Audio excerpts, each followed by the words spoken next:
Hello, fourth form. Today we're going to continue reading Tales of a Fourth Grade Nothing. We're going to read Chapter 9. Chapter 9. Just Another Rainy Day. The next day it rained. My father asked me how I'd like to go to the movies. Just me, I asked. No, all three of us, he said. Fudge is very young to go, I said. Don't you think so? Maybe.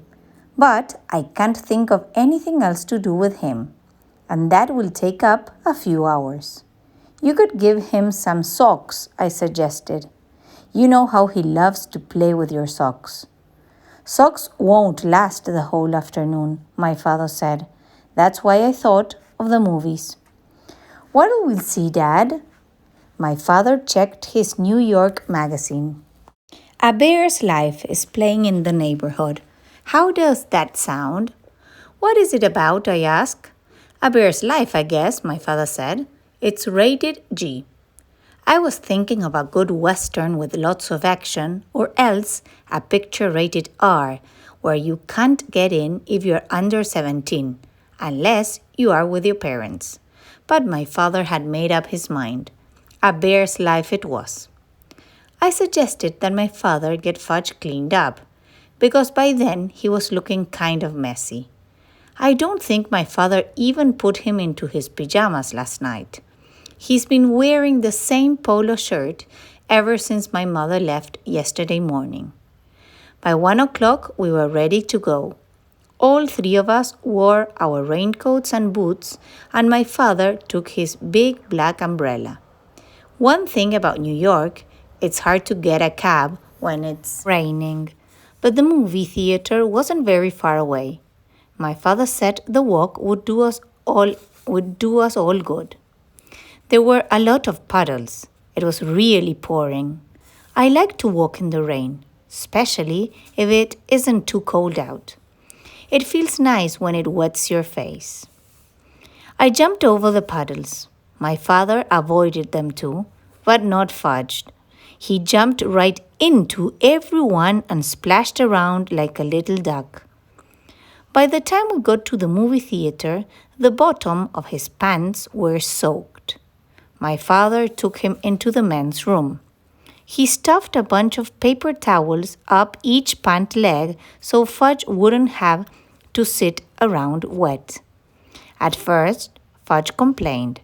But when my father bought him a big box of popcorn, he forgot about his stuffed pants.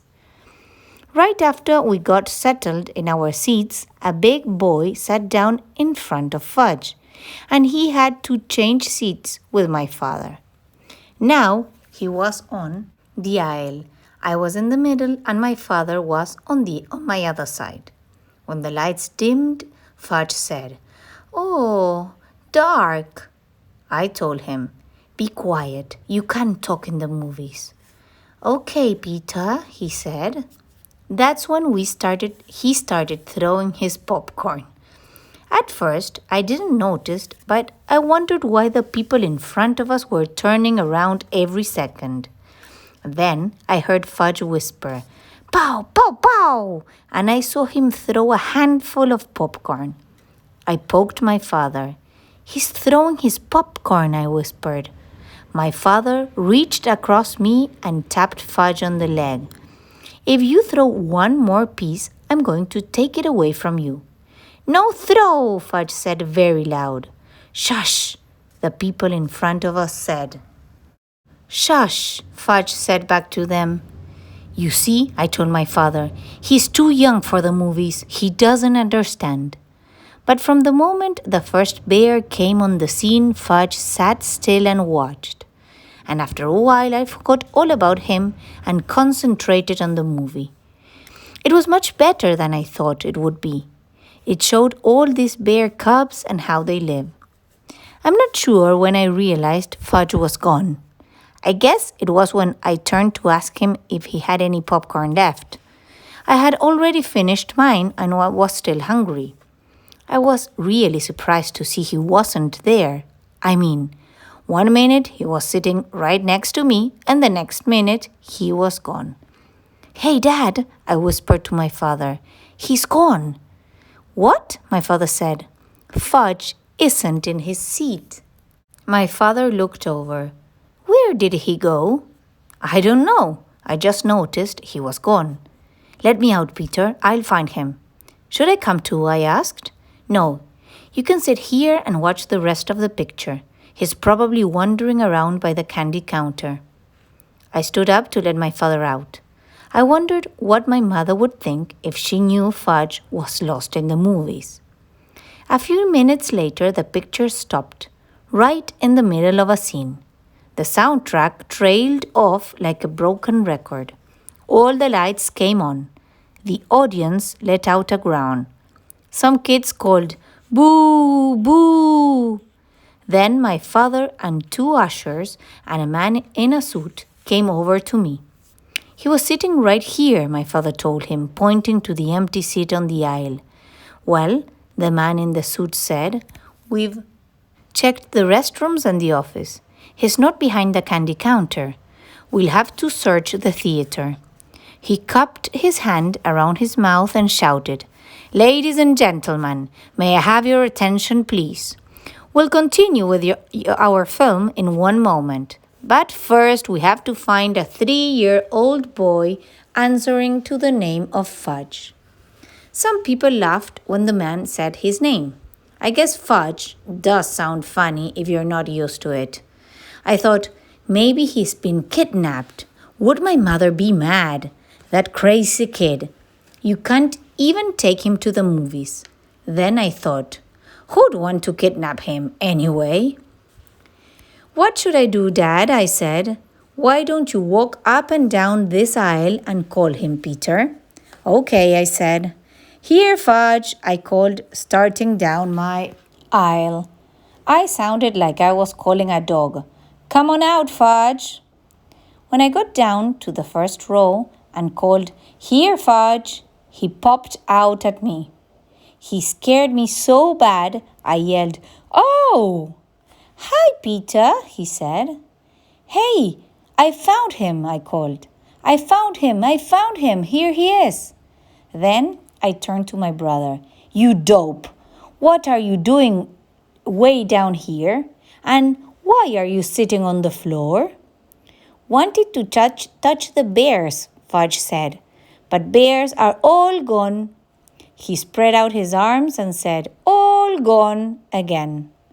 My father and the ushers and the man in the suit ran to us. Fudge, my father said, scooping him up. Are you all right? He wanted to pet the bears, I said. Can you beat that? Well, I guess we can continue with the picture now, the man in the suit said. He cupped his hands around his mouth again. Thank you, ladies and gentlemen. Our young man has been found safe and sound. Now we return to the conclusion of A Bear's Life. My father carried Fudge back to our seats. He held him up on his lap for the rest of the show. I guess he wasn't taking any more chances. Later, when we got home, my father explained to Fudge that movies are like TV. It's just a picture. There's nothing to touch. Fudge listened, but I don't know whether he believed my father. I had the feeling he still thought those bears were in the theater somewhere. I made up my mind that I would never take my little brother to the movies. Never. At least not until he was 9 or 10. My father said he was going to cook us something special for dinner to celebrate finding Fudge in the movies. I thought that was really strange because as far as I know, my father can't cook anything. He doesn't even know where my mother keeps the peanut butter, the dishes, or the pots and pans. Lucky for him, I was there to show him. What are you going to cook, Dad? A super-duper omelette, he said. Omelette? I'm not sure me and Fudge like omelettes. You like this one, my father said, humming as he gathered his ingredients together. Get me a big frying pan, Peter. Okay, I said. I gave it to him. He melted some butter in it. What's going What's going in the super duper omelette? I asked while Fudge sat on the floor, banging two pot covers together. Well, the eggs, of course, my father said. Omelettes are made of eggs. And what else? I asked. Oh, I think I'll make a mushroom omelette. Eggs and mushrooms, I said. Yes, you'll love it. I'm not so sure. You'll see, Peter, my father said. I set up the table while my father cooked. I even put Fudge in his booster chair. When the omelette was done, my father brought it to us. He was still humming. That's some big omelette, I said when I saw it. It filled up the whole frying pan. How many eggs did you use? About a dozen, my father said. Mom only cooks one at a time, I told him. When you taste this, you'll know why I used them all up. You mean it's that good? I asked. Go on, my father said as he served me. Taste it. I took a bite. It was awful, the worst thing I ever ate in my life. But my father was standing there, grinning at me. I didn't want to hurt his feelings. Well, he said. It's nice, I told him, swallowing a chunk whole. I washed it down with a glass of milk. You see, your mother ought to experiment more. Then you'd learn to eat a lot of different things. I don't think Mom ever made me a mushroom omelette, I said. My father put some on Fudge's plate. Then he served himself. Fudge shoved a lot into his mouth at once. I waited, figuring he'd choke on it. Instead, he said, "Oh, good." My father beamed. Fudge wasn't smart enough to fool my father, so he must have really liked it. But a kid that can eat flowers and swallow teeth wouldn't know much about omelettes anyway. Then my father sat down and tasted his super-duper concoction. He not only choked on it, he spat it out. "Oh no," he said, "this is awful. Something went wrong. Maybe the eggs are rotten." "Mom just bought them on Thursday," I said. "Maybe it's the mushrooms then," my father said. "Maybe it's how you cooked it," I suggested. My father jumped up from the table and threw the mushroom omelette into the rubbish bin. Fudge started to cry. "Want more? More!" "No," my father told him. "It wasn't any good." Fudge screamed. "Eat it or wear it! Eat it or wear it!" He flung his spoon across the room. It hit my mother's favorite plant. The soil spilled all over the kitchen floor. "Now you stop that," my father yelled at Fudge. "I'm going to make us nice peanut butter sandwiches. Then you're going to have a bath. Your mama is coming home tomorrow and we're going to show how well Daddy managed all by himself."